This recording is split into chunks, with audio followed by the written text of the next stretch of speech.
Chazak ou Baruch Tiyeh. Toutes les bêtes à Knessiot doivent faire attention d'avoir un shaliach tzibur matin lefi ha'alacha qui soit conforme à la halacha. Mais surtout pour les fêtes, Yamim Noraim, pour les fêtes de Tishri, particulièrement que le chazan soit Raoul Liot Chazan. Hier, quelqu'un qui était en deuil de son père m'a posé la question, est-ce qu'il était Bechiyuv toute l'année? C'est-à-dire, est-ce qu'il devait monter chazan? La réponse est oui et non.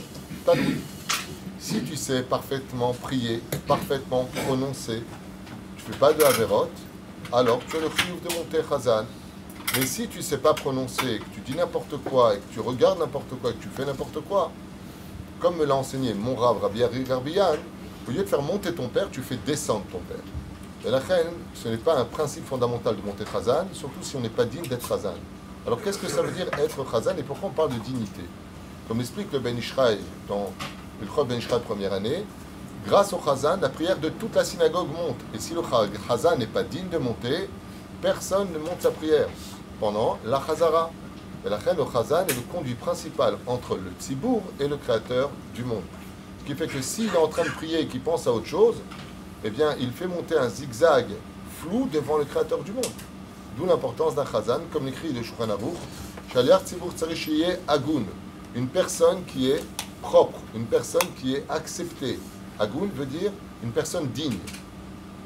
Rek mi averot, vide de péché. Alors, tout le monde faute. On parle de péchés qui sont importants. Il fréquente ceci, il n'est pas chomer neguia, il va à la plage mélanger. Vadaï que asur lo liot chazan. Rek mi averot. On ne lui connaît pas des péchés importants. Bien sûr qu'on n'est pas parfait.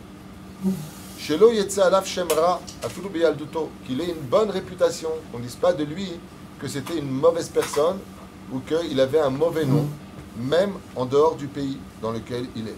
C'est-à-dire sheye anav, il doit avoir des midot d'une personne humble. Umrutse lakal et désiré du tzibour, c'est-à-dire que les gens aiment quand lui il est chazan. Umavir al midotav, il doit être capable de surmonter sa colère. Vekolo arev, avoir une voix juste. Veragil likro Torah, banevim ou baktuvim, et on sait qu'il est investi d'études au moins dans le Tanakh. Et si le chazan, écoutez bien ce qu'il dit dans Shulchan Aruch, là on est dans le Ilkut Yosef, du Rav Yitzhak Yosef, ne sait pas faire la différence entre le het et le chaf, si ne sait pas faire la différence entre le ayn et le alef, si ne sait pas faire la différence entre le kouf et le kaf, en raou il est manoto shaliach tzibur, il ne peut pas monter shaliach tzibur. Si c'est pas prononcer les lettres, kouf, c'est pas kaf. Il dit echad, lo katuv echad, katuv ehad. Asur lo liot shaliach tzibur lefi halacha. Baba, talo dalevate. Tu dis n'importe quoi au nom du tzibur. Ve'alze hashaliach tzibur iten din becheshbon. Les autres points que nous avons sont encore plus compliqués. Il est préférable qu'il soit marié, mais entre une personne mariée qui n'est pas valable et une personne qui n'est pas mariée, qui est en yeshiva, il est préférable celui qui n'est pas marié, mais qui étudie la Torah toute la journée, parce qu'il a le srout de la Torah. Et pour finir, prenons un cas d'une avéra que les gens ne savent pas. Amegadel Banav, celui qui fait grandir ses enfants dans une école laïque, a surlo liot chazan, même si lui il est religieux. Il ne peut pas, lama. Il dit bar tabam, ta chakran. Tu ne fais pas grandir tes enfants dans une école religieuse. Comment tu peux représenter le shaliach tzibur? Il est indigne de faire monter la prière de kol tzibur. Mais le tsinor qu'il représente, le conduit qu'il représente, doit être propre et sans mauvaise odeur, ou bien au niveau de sa réputation qu'au niveau de ce qu'il représente. Malheureusement, aujourd'hui, c'est pas comme ça que ça se passe. C'est un peu du n'importe quoi, les gabaïms font monter leurs copains, alors que ce rôle-là appartient essentiellement au Rav et au Talmid Chacham. La reine, nifsaka lecha lemaaseh, de mitzvah de payer le shaliach tzibur, c'est une mitzvah de le payer. Mitzvah le shalem le shaliach tzibur, pour être sûr qu'il fasse son travail de façon correcte.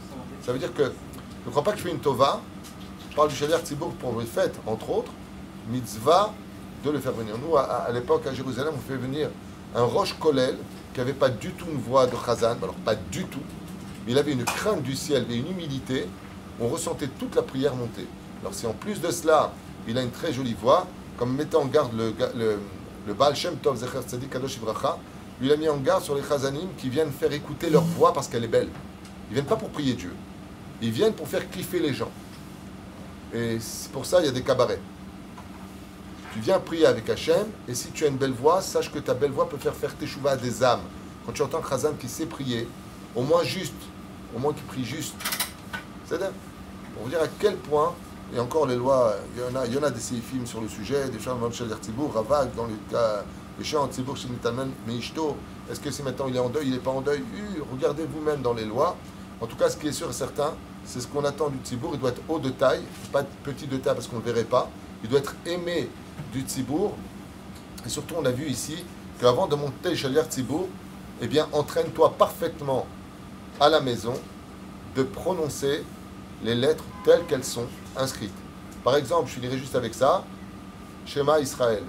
Vous avez entendu Shema Israël, ça veut dire Shema Israël, ça veut dire de peur Israël. Shema en hébreu veut dire de peur que, Shema. Il n'y a pas marqué Shema, il y a marqué Shema. Donc ne dis pas Shema. Faites attention à cela. C'est juste un petit exemple que je vous donne. Bechol Levavcha. Il n'y a pas marqué Bechol Levavcha. Bechol, tu arrêtes, Levavecha. Ce n'est pas le même lamed. Tu viens de faire une concordance entre les deux lamed. On n'a entendu qu'un seul lamed. Des petites erreurs qui peuvent coûter très cher, et surtout au niveau du dikduk. Ve'ahavta, dagesh dans le taf. Ça veut dire tu dis à Dieu qui t'aime au présent. Et si tu dis Ve'ahavta, il t'a aimé. Non, il t'a pas aimé, il t'aime. Des petits détails qui donnent de grandes dimensions au sein de la tefila. Velachem et Shaliach Tzibur, c'est une oumanout. Il faut être un artiste de la loi et une personne aimée de Dieu et des hommes.